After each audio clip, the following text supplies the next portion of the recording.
Olá pessoal, aqui é o Ricardo falando e hoje eu vou falar um pouco de biogênese mitocondrial e como isso se integra com aqueles efeitos antioxidantes e anti-inflamatórios daquela proteína-chave, a NRF2.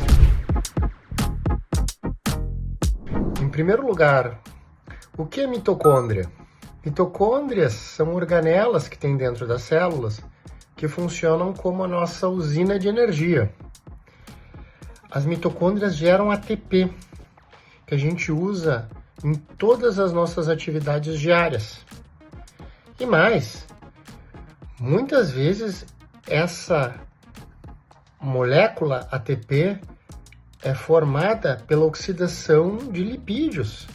Então a mitocôndria é uma estação que gera energia e que metaboliza, que gasta, que consome os lipídios, o que é fundamental para a gente.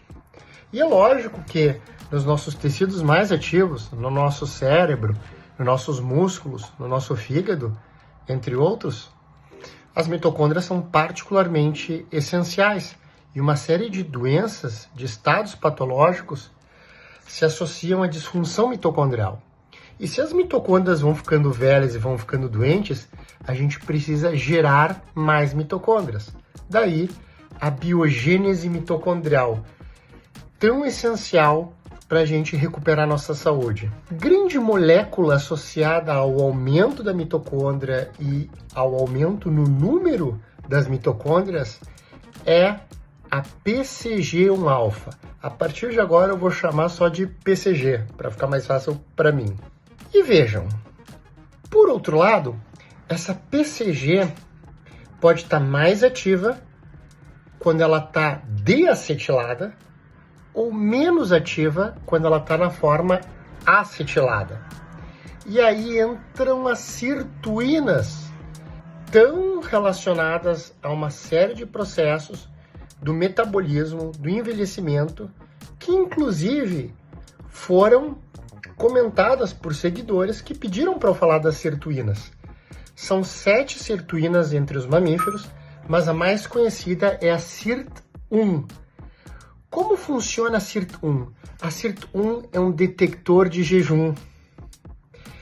Quando a gente está em jejum, quando a gente consome nosso substrato energético, aumenta uma molécula que a gente chama de NAD+.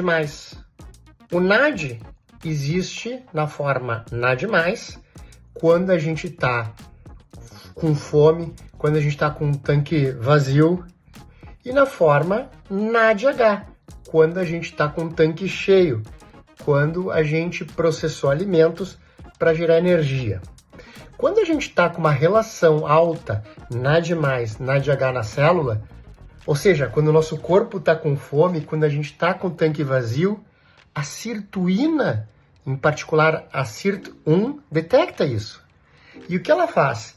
Ela deacetila a PCG.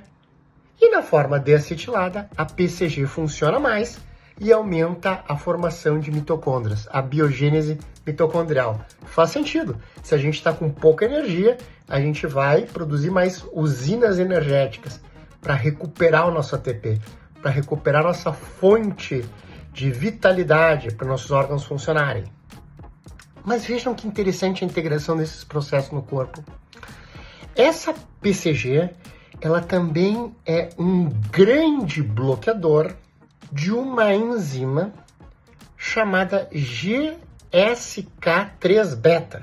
E a GSK3-beta é um grande inativador da NRF2, que eu já falei em vídeos anteriores. O NRF2, ele é produzido e ele dura só uns 20 minutos no citoplasma, porque ele tem 3 grandes reguladores. Um deles é o GSK3-beta. Quando a gente está num estado de jejum, a sirtuína é ativada, a SIRT1, que detecta essa fome, que detecta o tanque vazio. Isso ativa a PCG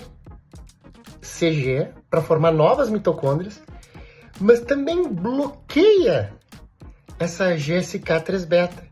E como consequência, a gente aumenta a NRF2, que vai para o núcleo, para sintetizar mais de 1000 proteínas, para atuar em mais de 1000 genes com diferentes ações, tipicamente com ações antioxidantes e com ações anti-inflamatórias. Faz sentido. Se a gente está se preparando para ter mais mitocôndria, para produzir mais energia, para produzir mais ATP, a gente vai gerar mais subprodutos, a gente vai gerar mais radicais livres. Então a gente também tem que se preparar para detoxificar esses radicais livres. Vejam a integração completa entre a biogênese mitocondrial, entre a fabricação de usinas de energia e a fabricação de antioxidantes que vão nos proteger dessa energia produzida em quantidade aumentada.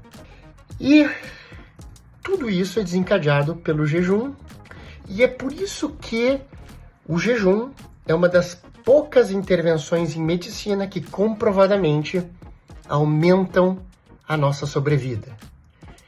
No entanto, não é fácil fazer jejum, muitas vezes não é prático fazer jejum, e existem moléculas que imitam o jejum em sua capacidade de ativar aquelas sirtuínas para ativar a biogênese mitocondrial e para ativar os mecanismos antioxidantes e anti-inflamatórios da célula.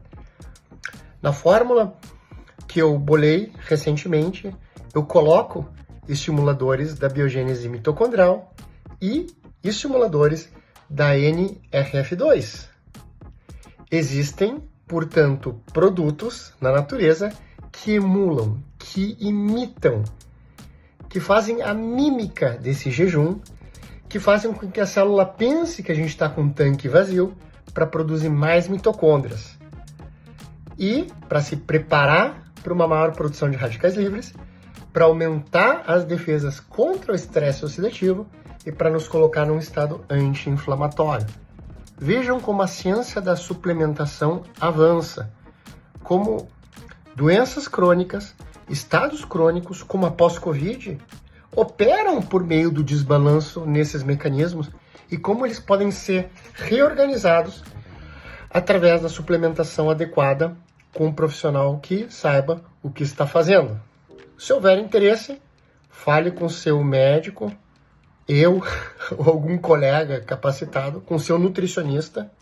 Existem ótimos nutricionistas no nosso meio, que estude especificamente essa área e que possa lhe orientar em relação à sua suplementação. Grande abraço e até o próximo vídeo.